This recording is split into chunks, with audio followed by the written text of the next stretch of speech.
Assalamualaikum warahmatullahi wabarakatuh. Perkenalkan, nama saya Kemas Muhammad Hafiz Al-Jabar dengan nomor NIM 071312429086. Di video ini saya akan menjelaskan tentang pengenalan geologi struktur. Apa itu geologi struktur? Geologi struktur adalah cabang dari ilmu geologi yang mempelajari tentang bentuk, struktur, dan deformasi batuan kepada kerak bumi. Serta di dalam geologi struktur juga mempelajari tentang adanya proses pembentukan daripada lapisan-lapisan tersebut atau terjadinya pada bentuk, struktur, dan deformasi tersebut. Nah, pada fokus utama dari geologi struktur ini adalah memahami pola deformasi pada batuan akibat adanya gaya-gaya geologi, seperti contoh adanya tekanan, regangan, dan adanya gaya tektonik yang terjadi selama evolusi geologi bumi atau terjadinya pembentukan bumi selama beberapa abad lamanya. Nah, apa saja sih aspek utama dari geologi struktur? Ada 3 yang menjadi aspek utama pada geologi struktur. Yang pertama ada deformasi kerak bumi. Apa sih deformasi kerak bumi? Adalah terjadinya perubahan bentuk, posisi, atau orientasi batuan di kerak bumi akibat adanya gaya geologi, seperti tekanan tektonik, gravitasi, atau aktivitas vulkanik. Biasanya deformasi kerak bumi ini bisa kita contohkan seperti adanya lapisan pada kerak bumi yang biasanya itu ditandai dengan adanya yang dimana lapisan paling atas itu adalah lapisan yang memiliki umur yang lebih muda, sedangkan umur untuk batuan yang berada di bawahnya memiliki umur yang lebih tua, dengan beberapa penggambaran agar kita lebih memudahkan untuk mengetahui bahwa oh ini umur batuan tersebut sekian, oh bahwa yang lapisan bawah memiliki umur sekian. Yang kedua ada dip dan strike.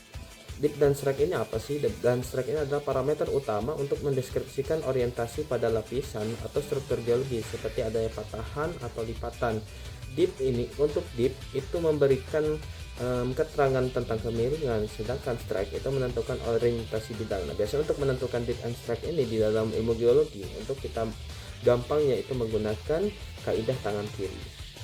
Kemudian yang C, yang ketiga ada deformasi tektonik. Apa sih deformasi tektonik? Deformasi tektonik adalah perubahan bentuk, posisi, atau orientasi batuan di kerak bumi yang diakibatkan adanya gaya yang dihasilkan oleh aktivitas tektonik seperti pergerakan tektonik. Nah, untuk apa saja sih aspek utama dari deformasi tektonik ini?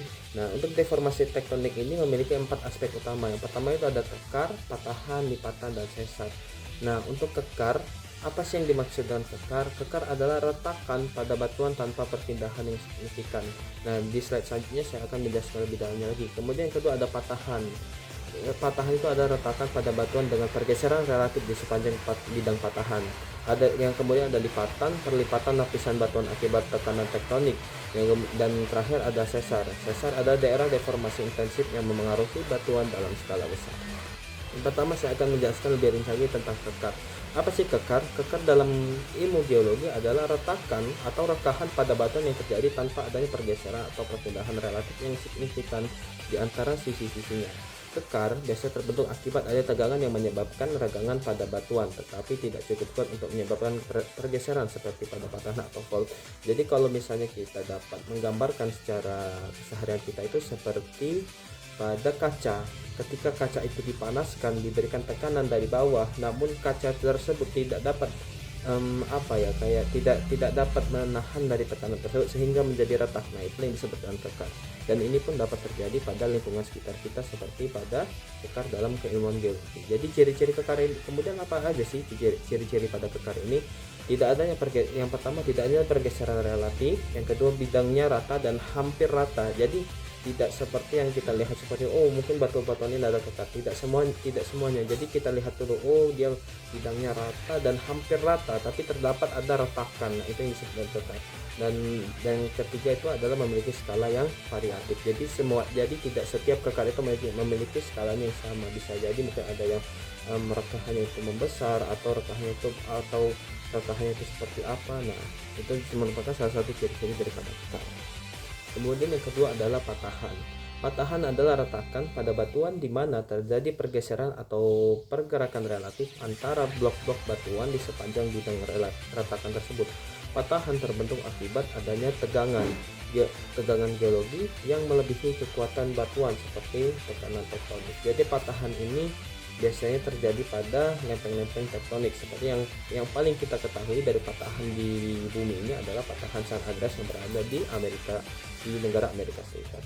Jenis-jenis patahan ini ada apa aja sih? Ada patahan normal, ada patahan reverse atau thrust, dan strike slip fault. Jadi kalau patahan normal itu blok batuan di atas bidang patahan bergerak turun relatif terhadap blok di bawahnya. Sedangkan kalau untuk thrust fault itu adalah blok batuan di atas bidang patahan bergerak naik. Jadi kalau normal itu dia bergeraknya ke bawah, turun relatif, sedangkan kalau reverse dia bergeraknya naiknya ke atas. Dan yang terakhir itu adalah strict slip fault atau yang bergeseran terjadi secara horizontal sejajar bidang patahan. Jadi kalau untuk lebih jelasnya, kalau normal itu dia menurun seperti ini, sedangkan kalau untuk reverse dia menaik. Nah, untuk strike slip itu adalah dia sejajar, jadi bergeser seperti ini.